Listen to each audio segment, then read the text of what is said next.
So I guess to give a visual of like what is leaky gut, right? Because to define it is essentially you have a hyperpermeability of your gut intestinal barrier. So I guess to give a visual that you can see right now is your gut kind of looks like this, and food goes through here and gets absorbed and whatnot.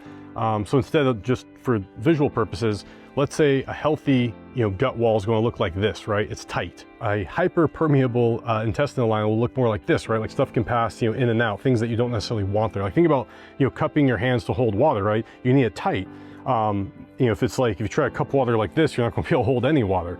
So with that, if you feel that you might have an issue with leaky gut, it's probably going to show up in various chronic issues. So something that's not happening one time in your life, but something that's probably recurringly happening. If you had hurt your gut from antibiotics, eating a lot of fried food, refined foods, things like that are going to just really wreak havoc on your gut.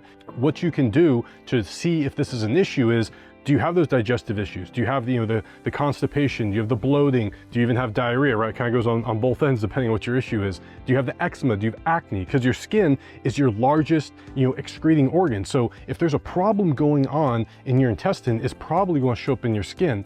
What we have found in what are we in now? I think 47 years of business is that everyone seems to have kind of like a weak zone, right? So your body talks to you largely in symptoms. So for someone, their main issue when something's going wrong is going to be in their elbow, right? For other individuals, if they're having something that's triggering leaky gut, that could be showing up in headaches and migraines and brain fog, like having a hard time processing what to say or what to do. So you kind of start realizing what that zone is for you that's kind of recurring. And if you are feeling that, it's probably something to do with leaky gut.